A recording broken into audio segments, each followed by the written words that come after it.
All right, grab a Bible, 1 Samuel chapter 17.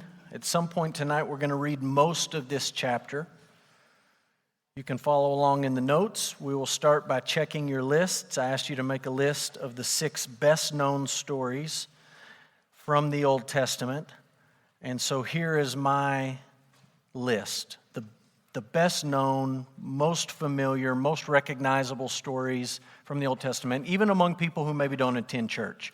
I think some form of the creation story has to be on that list. In the beginning, God created. Everybody include that? Some of you did not include that. Some of you, I'm already off the hook. I do not have to buy you lunch. Creation. Second, Noah and the ark.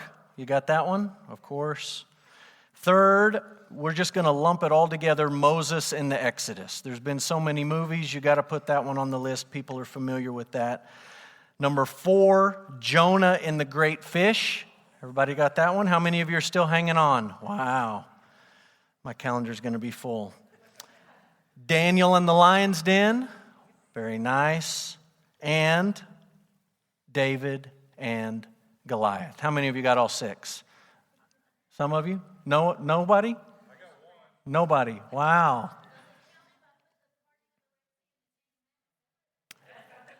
No, that does not count because that means you missed 1 if you split that into 2.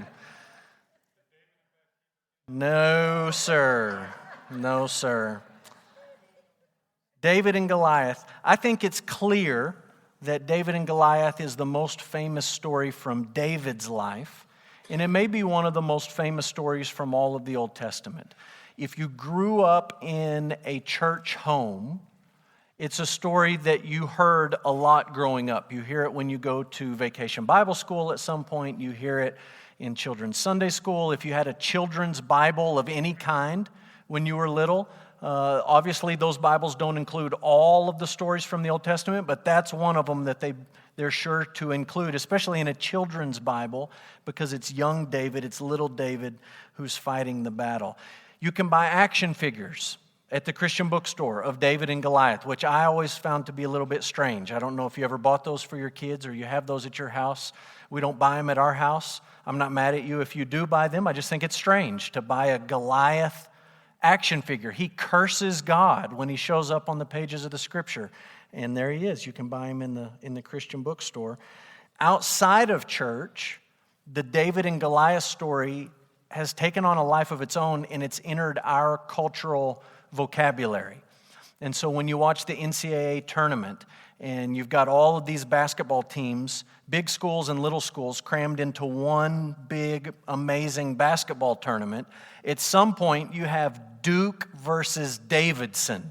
And they say it's a David and Goliath matchup. It's the big powerhouse and the little bitty guy who really doesn't have a chance. I found today several leadership books. They weren't religious in any way, shape, or form, but just leadership books talking about the David and Goliath principle, sort of putting a spin on the David and Goliath story, saying David really had the advantage in the battle and Goliath was at the disadvantage, and applying that to leadership. You may see the same sort of thing when you turn on the Olympics. I don't know when the next Olympics is coming up, but it feels like we ought to be close, and there's Russia facing Trinidad and Tobago in something, and they say it's David and Goliath. It's the little bitty guy against the big guy. So we're familiar with this story. My guess is that most church-going people, when they come to the story of David and Goliath, make one of 2 mistakes as they read it and they try to think about how it might apply to their life. The first mistake is to read it and say, that's a nice children's story. It's nice for the kids. It teaches you some sort of, morality tale, some sort of character building thing. And really, we just want to teach that story to our kids. It really doesn't have a whole lot to do with me today. I think that would be one mistake. I think the more common mistake is to read the David and Goliath story and to put yourself in the center of it so that you sort of vicariously put yourself in the position of David and try to relive the story through David's eyes. There's something to be learned from how David handled himself in this story, and we're going to talk about that. But you and I do not belong at the center of the story of David's life, especially when it comes to the story of David and Goliath. I want you to start just by thinking about the setting a little bit, and I'm going to give you a little geography lesson and show you a few pictures to get going. Here's a map that gives you some idea of where it all takes place. Right there in the middle, you see a line down, and it says Valley of Elah. That's where this battle takes place, in the Valley of Elah. And over on the left, there are Philistine cities, Gaza, Ashkelon, Ashdod, Ekron, and Gath. If you read the Old Testament, you come across those cities numerous times. They're all sort of Philistine cities, all loosely allied together. Over to the right, you can see Bethlehem. So David was from Bethlehem. He's going to make the journey about 10 to 15 miles from Bethlehem over to the Valley of Elah. Jerusalem is just up in the north. And so that gives you an idea of the general geography that we're talking about. Now, when I say valley, I don't know what comes into your mind. And so I want to show you a picture. First picture I'm going to show you is just aerial, looking down. This is the Valley of Elah. And I think I've got a next picture. There's a stream bed down in the bottom of this valley. Most of the time it's pretty dry. But if it's seasonal and there's been good rains, the water from this valley kind of comes down and there's a little stream bed. So when you think about David going down to the stream bed and getting the stones, you're not thinking like the edge of the Mississippi River, right? You're thinking like a creek, and it might dry up if there's a drought, but there might be water in it if there's rain. Little bitty creek that runs right down the middle of this valley. And then I'll show you one more picture that gives you an idea of the slope and the scope of things. We're not talking about the Royal Gorge in Colorado here, right? We're not talking about the Rocky Mountains and big, huge cliffs and mountain faces. We're kind of just talking about rolling hills, right? And David is coming from 10 to 15 miles from the east, and he's coming over, and he comes over the precipice of this hill. It's not a big hill. It's just you come over the top. That's unfamiliar to us in West Texas. We don't have a lot of hills, but he comes over the top of the hill, and you can just see everything spread out in front of you. And I don't know exactly what it was like for David to sort of come to the top of that hill and look over and look down, but I imagine it was at least a little bit like the feeling when you go to your very first Major League Baseball game, right? And you walk up to the outside and you see the big stadium and it's so impressive and nice looking, and you go in through the ticket stuff and you go through the steps or the stairs or the ramps or whatever, and then at some point you kind of come through the tunnel, right? And you just have a little bit of glimpse of what's coming, and you come through the end of the tunnel, and then you see the whole field out in front of you, and it's just It almost takes your breath away. If you don't like sports, maybe you don't know what I'm talking about, but you can visualize that. You can feel that feeling that you get when you walk into a stadium or an arena and you see all the participants out on the field and the grass spread out in front of you. And I think there had to be a little bit of that for David when he comes over the top of this hill and he looks down and he gets his first glimpse of the battle lines being drawn. And over on one side of the valley, you can see it's not that big, right? It's shouting distance across. You got the Philistines camped on one side, and you got the army of Israel camped on the other side. And here's little David, the shepherd boy. He comes over the hill, and he sees the whole thing spread out before him.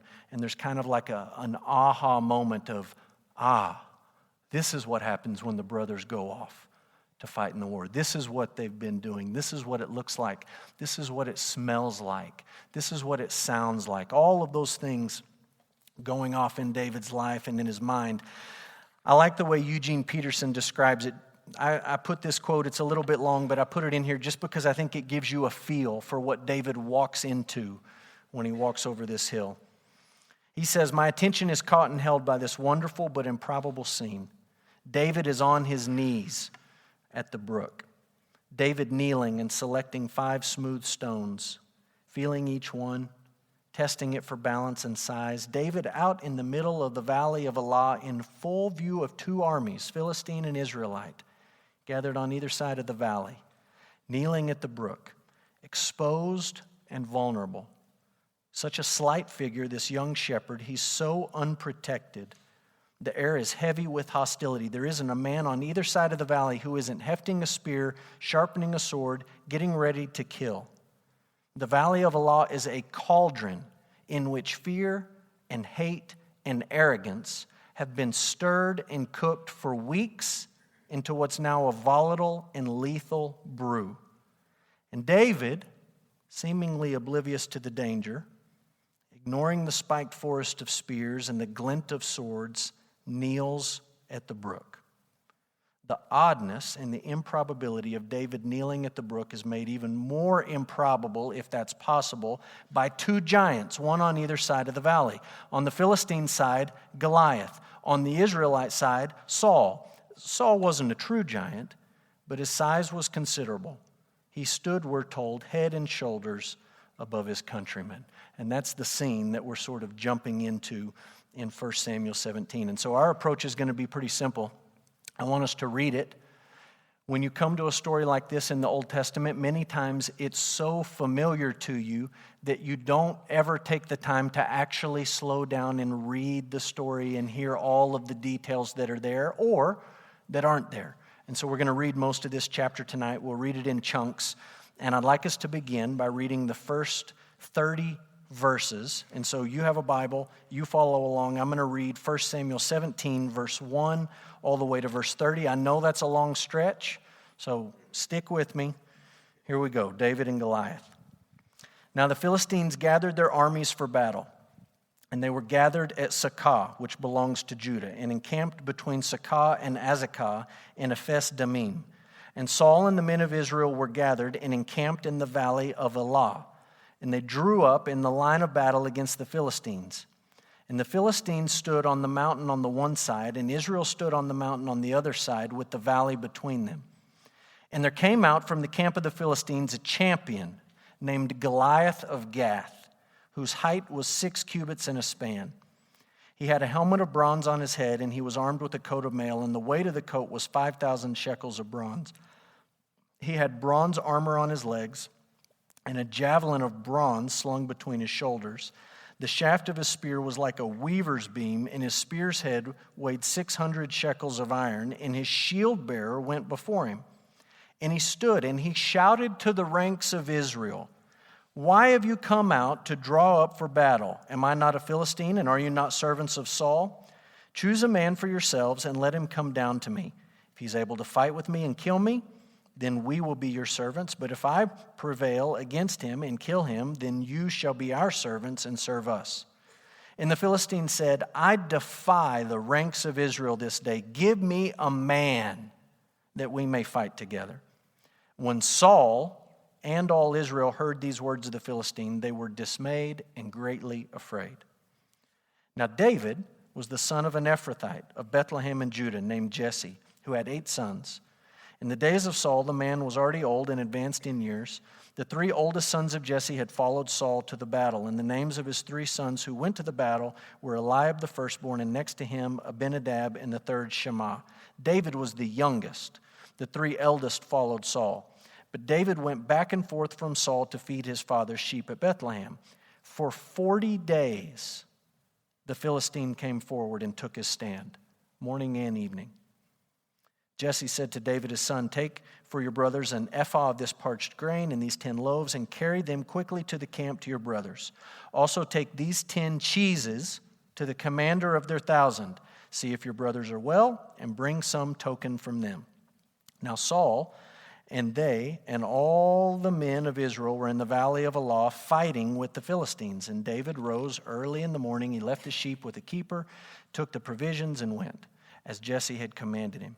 And he came to the encampment as the host was going out to the battle line, shouting the war cry. And Israel and the Philistines drew up for battle, army against army. And David left the things in charge of the keeper of baggage and ran to the ranks and went and greeted his brothers. As he talked with them, behold, the champion, the Philistine of Gath, Goliath by name, came up out of the ranks of the Philistines and spoke the same words as before. And David heard them. All the men of Israel, when they saw the man, fled from him and were much afraid. And the men of Israel said, "Have you seen this man who has come up?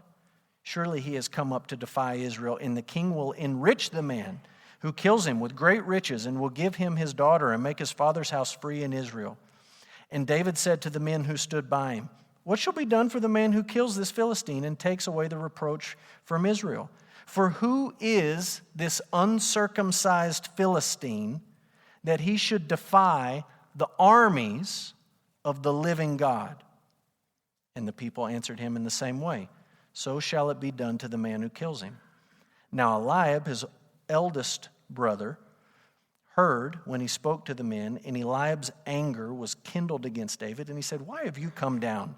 And with whom have you left those few sheep in the wilderness? I know your presumption and the evil of your heart, for you have come down to see the battle." And David said, "What have I done now? Was it not but a word?" And he turned away from him toward another and spoke in the same way, and the people answered him again as before. Let me point out a couple of things as you think about that section of the story. First of all, a lack of faith and a lack of focus on God caused Israel to be overly impressed with Goliath and contemptuous of David. They think too highly of Goliath, they're too impressed, and they think too little of David. They hold him in contempt. So they're overly impressed with Goliath and they're contemptuous of David. And on the one hand, you say, who could blame them? Depending on how you crunch the math out here and how you think the translation is working, Goliath stood at about 9'9". 9'9". That's a big man. Today I took Noelle to the orthodontist. Noelle's my second oldest daughter. My oldest daughter had a friend there, and the friend saw me with Noelle and texted Emma and said, "The tallest person in Odessa just walked into the orthodontist. I think it's your dad." So I get tallest in Odessa at 6'4" and a smidge. Goliath is 9'9". He had a coat of mail. You crunch the numbers, it weighed about 125 pounds. The head of his spear weighed about 25 pounds. And don't forget, he had a soldier who carried his shield for him. So when you fight Goliath, you're not just fighting Goliath, but it's really two people that you're fighting, Goliath and his shield bearer. And for 40 days, morning and night, Goliath walks out in front of the army of Israel, and he taunts them, and he defies them, and he mocks their God. 40 days of Goliath proves that Saul is utterly incapable as king. And I just want you to think about the 40-day part of the story, 40 days. If God's plan is to send David to put a rock in his forehead and take his own sword and cut his head off, spoiler alert, that's what's about to happen if you haven't read the story, why let Goliath run his mouth for 40 days, morning and night? Why let that go on? 40 days of Goliath mocking Israel and mocking Yahweh. It's proof, when David finally shows up, that Saul has had every opportunity to march his backside out there and fight for Israel. He's the biggest guy in the country. He stands head and shoulders above his countrymen. And for 40 days, Saul does absolutely nothing. And God lets it go on for 40 days. He could have sent David from Jesse the very first morning. David could have walked in the first morning and the story could have unfolded exactly the same, but 40 days go by and it's proof that Saul is utterly incapable as king. David enters the valley of Elah with faith and God focus. Faith and God focus. Too often, you and I think about God as a Sunday thing, or maybe a Wednesday night thing. We're here on a Wednesday night, so we'll say Sunday mornings and Wednesday nights. That's when we do God stuff. We talked about this last week, this idea that we have sacred things and secular things, and we just need to blow that distinction out of the water and realize that God focus should be part of our lives every moment of every single day. And many of these Israelites, they observed the Sabbath, they worshiped Yahweh, they sang the songs, they read the Torah, but in their minds that was a Sabbath thing.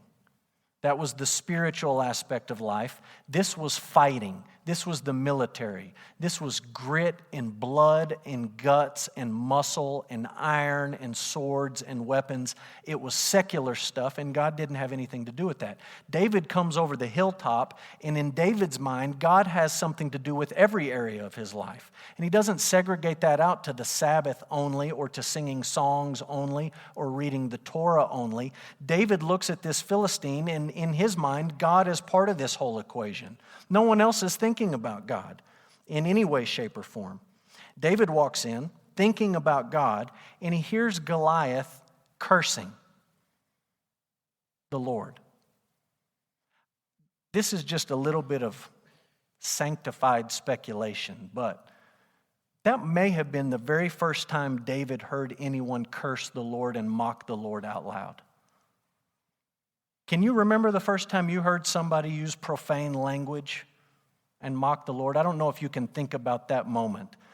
I don't know that I remember the very first time I heard that. I do remember in elementary school, Belmar Elementary, Amarillo, Texas, a bunch of kids in the Panhandle were shocked when Tony Scariotti from New York moved to Amarillo. And we knew people who said bad things, but we didn't know people who said bad things like Tony Scariotti did. And he showed up and he taught the whole first grade or second grade or whatever it was. He taught all of us a whole new vocabulary. And at first you hear that and you think, oh my goodness, what is this guy talking about? I remember the shock of that. I also remember the first time I thought I was big enough to take God's name in vain in front of my parents. I remember the house we lived in. I remember where I was at in the backyard. I remember the part of the trampoline I was standing on when I popped off and took God's name in vain. And my dad just looked at me and my mom said, "Excuse me?" Like I remember it. That moment is burned into my psyche.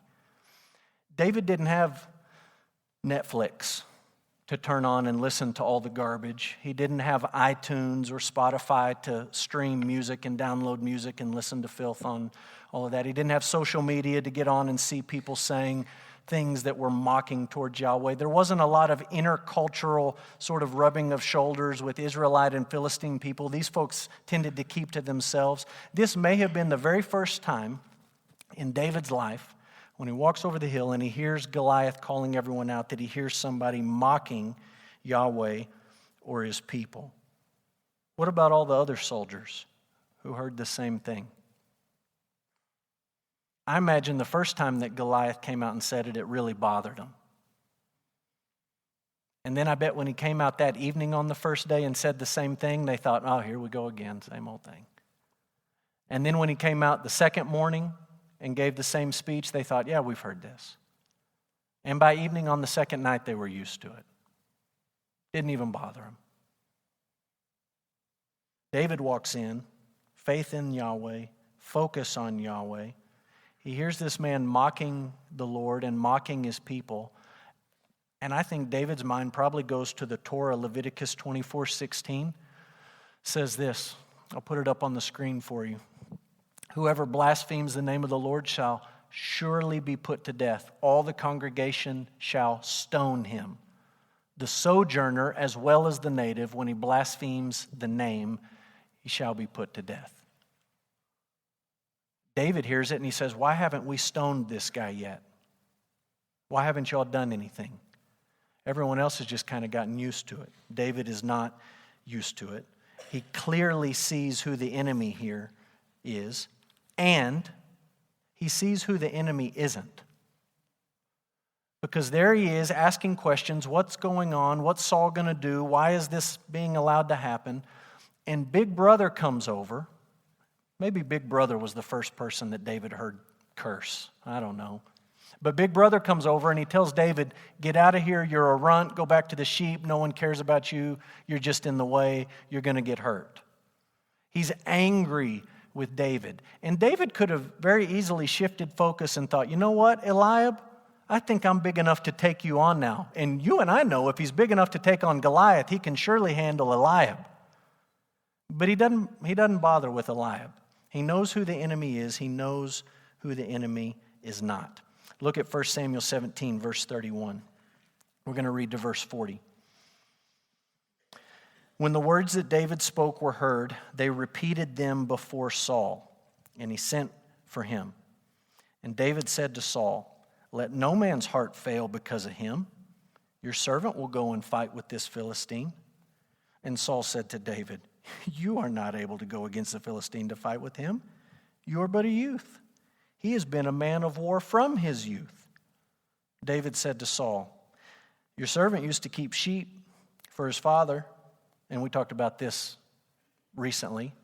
He kept sheep for his father a day earlier. When there came a lion or a bear and took a lamb from the flock, I went after him. I struck him. I delivered him out of its mouth. If he rose against me, I caught him by his beard. I struck him and killed him. Your servant has struck down both lions and bears, and this uncircumcised Philistine shall be like one of them, for he has defied the armies of the living God. And David said, "The Lord," and it's all caps, "Yahweh, who delivered me from the paw of the lion and from the paw of the bear, will deliver me from the hand of this Philistine." And Saul said to David, "Go, and the Lord be with you. Yahweh be with you." Then Saul clothed David with his armor. He put a helmet of bronze on his head and clothed him with a coat of mail. David strapped on a sword over his armor. He tried in vain to go, for he had not tested them. Then David said to Saul, "I can't go with these. I have not tested them." So David put them off. He took his staff in his hand. He chose 5 smooth stones from the brook. He put them in his shepherd's pouch. His sling was in his hand, and he approached the Philistine. I want you to understand when you read this interaction between David and Saul that your history is important. It matters, but your history will not save you tomorrow. Your history is important, but your history will not save you tomorrow. Peterson says it like this: Israel had a glorious history. Abraham, Moses, Joshua, Samuel. But history, no matter how glorious, doesn't save anyone. Every person learns the way of faith freshly or not at all. David and Saul had all of the same information. They knew all of the same stories. They had the Torah. They were familiar with it. Right? I had you write down these most famous stories. Several of those stories are in the scriptures that David and Saul would have had at that time. They knew the same stories that you wrote down. They were just as familiar with them as you were. Right? History is important. You need to know it. But history alone isn't going to save you tomorrow unless that history moves you to be a person of faith in the future. The victory that you won yesterday is not going to help you tomorrow. You have to be ready to fight tomorrow. You have to put on the armor of God tomorrow. Just because you defeated Satan or a temptation or a struggle yesterday doesn't mean it's in the bag tomorrow. Saul knows the history. He doesn't do anything with it. There's no faith. I wish I could give you an explanation for why Saul goes along with this plan. I mean, the taunt has been thrown out. Send someone out, we'll fight one-on-one. Whoever loses is the slave. Why risk it with David? I don't have a great explanation for that. Maybe you would come back and say, some commentators say, that was just Goliath talking. That wasn't the real bet. That wasn't the real wager. No one had any expectation that only 2 people would fight and then the rest of them would go into slavery. Maybe they didn't really expect that to happen. Even if he didn't expect to send all the people into slavery, why send David? Why, when everyone else is too scared to go, send a shepherd with no armor to fight Goliath? And this is the best attempt at an explanation I can give you. When your focus is not on God and your faith is not resting on the Lord and you are not walking in obedience, there really isn't a lot of rhyme or reason to the things that you do. Sometimes it just doesn't make sense. I had a conversation with somebody today over lunch, and we talked about some things going on in their life, and he sort of said, I'm struggling to make sense of what's going on here and why this person is saying these things and doing those things. And I said, I don't think there's any sense to be made of any of it. Sin doesn't work like 1, 2, 3, draw a straight line and you connect the dots and it's nice, neat, and it's logical. It's just illogical. It's just irrational. It doesn't make any sense at all. Why would Saul let David go fight? I don't have any explanation. It's completely ridiculous. It's entirely bizarre that he would send him out to fight, but that's what he does. So let's read what happens. 1 Samuel 17, verse 41. We're going to read to verse 54. It says, "The Philistine moved forward and came near to David, with his shield bearer in front of him. And when the Philistine looked and saw David, he disdained him, for he was but a youth, ruddy and handsome in appearance. The Philistine said to David, 'Am I a dog that you come to me with sticks?' And the Philistine cursed David by his gods.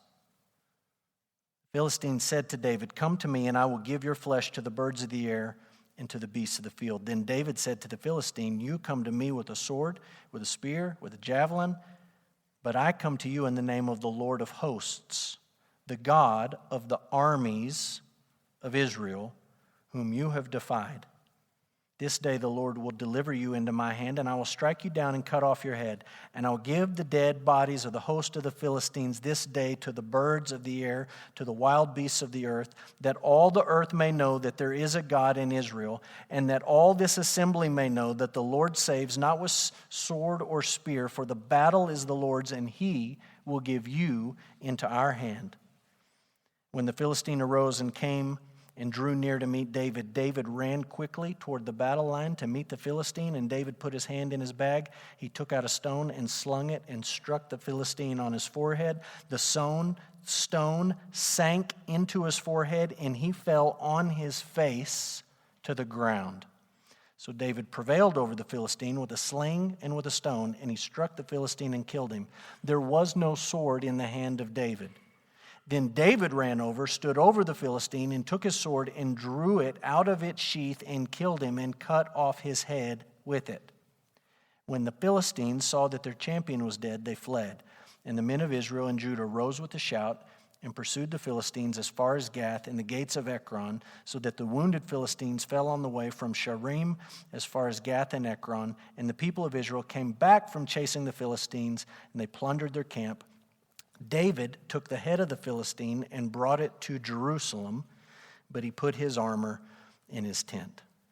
Several things I want you to see here. David's faith and his God focus move him to take courageous action.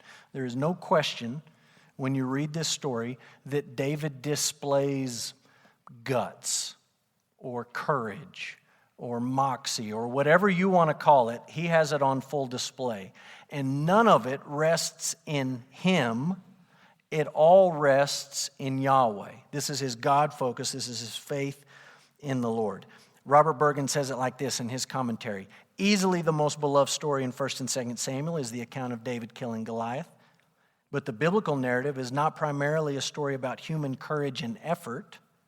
Instead, it's about the awesome power of a life built around bold faith in the Lord. And there's a difference in those two. There's a difference in reading this story and teaching this story and saying David is so brave, you can be just like David, and saying David trusted the Lord, you can trust the Lord. One motivates you and challenges you to trust in your own abilities. One motivates you and challenges you to say, I can't do it on my own, but I can trust God to do what I would never be able to do. I want you to note that David only makes one observation about Goliath in the whole story. Did you note it? He says it twice. He says, he's an uncircumcised Philistine. I just want to be clear with you that when David says that, he's really not talking about anatomy. That's not the point. The point is, that man does not worship the one true God. That man has not submitted himself to the covenant that God made with Abraham and Isaac and Jacob. He is not part of the covenant people of the Lord. He is not trusting in the one true God. He is an uncircumcised Philistine. What does everyone else want to talk about? How tall he is, how heavy his armor is, how tough the shield bearer probably is, how long the javelin spear is, the bronze armor on his legs, the fact that he's undefeated in battle. Saul wants to talk about he's been fighting all of these years. Here's all the fights he's won. He's been a champion and a soldier since he was your age. All David notices is that man does not trust in the Lord. I trust in the Lord, and that man does not trust in Yahweh. David says more about God than he says about Goliath. His focus is not on Goliath at any point in the story. He hears the cursing. He sees him out there defying the armies of the Lord, but his focus is consistently on God. And the things that he talks about, even when he talks to Saul and even when he has interaction with Goliath, really doesn't have much to do with Goliath. It has everything to do with the Lord. I think David learned that kind of focus maybe from Samuel. Do you remember when Samuel came to town? And he started with Eliab, and then he moved to Abinadab, and then he moved to Shammah, and he moved all the way down the list, and he's looking outwardly. He's looking for big. He's looking for strong. He's looking for powerful. And God says to Samuel, Samuel, I don't need somebody big. We have someone big on the throne, and he's a train wreck. The Lord looks at the heart, and I'm looking for someone who would be a man after my own heart. David takes that exact same mindset that the Lord looks at the heart, not on the outside, and he marches into the valley thinking and focusing on God. Lucado says it like this. Max Lucado is great with words. He says, no one else discusses God. David discusses no one else but God. Everyone else talking about Goliath, David only talking about Yahweh. David also understood he was fighting alongside the armies, not army, but armies of Israel.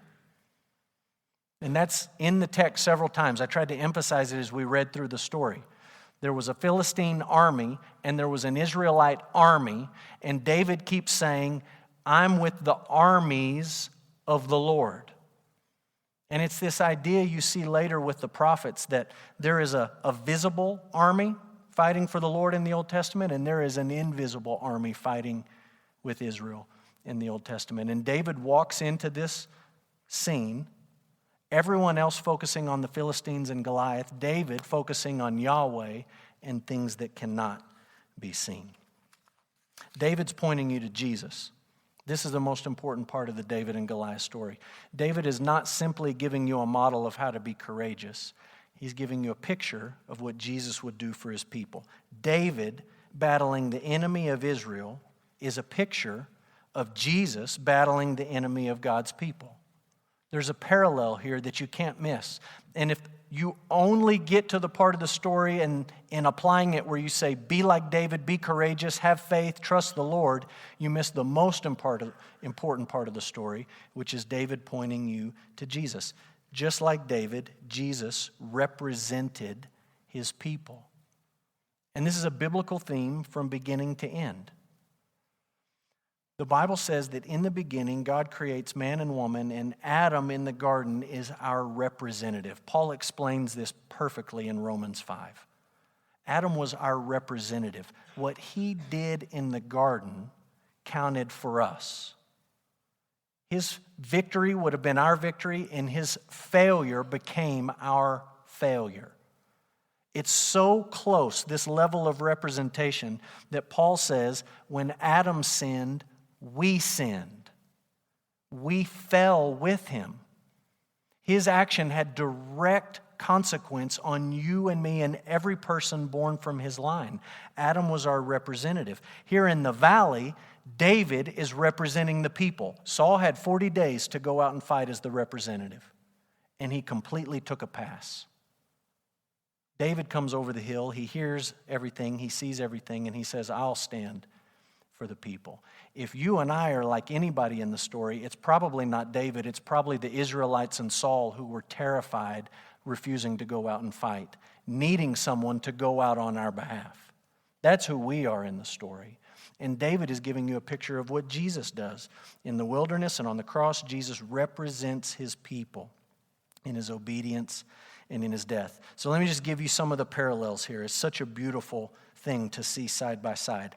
Like David, Jesus was anointed by the Holy Spirit. Like David, Jesus was a king without a throne. Like David, Jesus was sent to the battle by his Father. Like David, Jesus was mocked by his brothers. Like David, Jesus was empowered by God's word. And like David, Jesus fought for his people. And you lay that out side by side and you look at the parallels and you say, this is way more than be brave, be courageous, you can do it. This story is saying, you can't do it. You haven't done it. You won't be able to do it, but Jesus can do it. God will send somebody to fight for his people, and that somebody was Jesus. One last thought, this story, the story of David and Goliath, it reminds us that God delights to use weak, foolish people. He delights to use weak, foolish people. What was David doing when he walked into the valley? He was a cheese delivery man. Take the cheese to the battle. That's your job. Of all the people that God could have used to kill this Philistine, he could have used any of them. He says, I'll take the cheese delivery man. And he doesn't need any of the armor. He's just going to have the old shepherd's pouch on his side. And he's going to put a few rocks in that thing. And with one of those rocks, he's going to take this guy down right between the eyes. And then he's going to take that man's sword and chop his head off and leave with the giant's head. The cheese man, the cheese delivery man, kills the giant with a rock. This is kind of like Paul telling the Corinthians, hey, don't forget who you are. You're a bunch of foolish, weak people. Not many of you are noble, not many of you are strong, not many of you are wise, not many of you are accomplished, not many of you are a big deal. You're just sort of ordinary folks. And you're just the kind of folks that God wants to use. Shepherds from Bethlehem. Carpenters from Nazareth. Nobodies. People that the world doesn't expect. Why? Why did Paul say that God wanted to use people like that in Corinth? So that in the end, God gets all the credit. God gets all the glory. You don't look at the vessel and say, look at those great people. No wonder God could do great things through Emmanuel Baptist Church. You look at Emmanuel Baptist Church and you say, not that impressive. Building's kind of old. Kind of smells. People are kind of weird. I don't know. Pastor, I don't know. It's not that great. But God's going to use people who have faith and God focus, because in the end, he gets all the glory for that, using the cheese delivery guy. And God doesn't really give us advance notice of when and where he's going to use us for his glory. That's part of the beauty of David's God focus when he walks over the hill. It would have been so easy for David to just have the mindset, I got to deliver this cheese, and I got to go home to the sheep. Drop off the cheese, go home to the sheep. That's my job. Instead, he walks in focused on the Lord, and he sees exactly what God wants him to do. And there's not any notice. Jesse doesn't say, hey, deliver the cheese and take a few rocks in case you need to kill a giant on the way. It's just take the cheese. Just do something mundane. Do something you would rather not be doing. Do something that you see as completely unimportant. And in the middle of that, out of nowhere, God might present you with an opportunity to show faith and God focus. Chuck Swindoll says it like this. The sun rose that morning just like any other morning for both David and Goliath. That's the way it often is in life. No warning. But the truth is, that 41st morning of Goliath's challenge would be the last day of his life and the first day of David's heroic life. Nobody announced it. No angel blasted a horn from heaven. The opportunity just presented itself, and it will be the same in your life and in my life. There will be no warning sign. There will be no text message. There will be no email. There will be no alert that comes through that says, hey, today's the day. You're going to need God focus today. You're going to need faith today. You're going to need to be ready today. You're just going to be in the midst of delivering cheese. And then there it's going to be. And so my prayer for you and my prayer for myself is that we are people of faith and people of God focus, and that God would use us for his glory.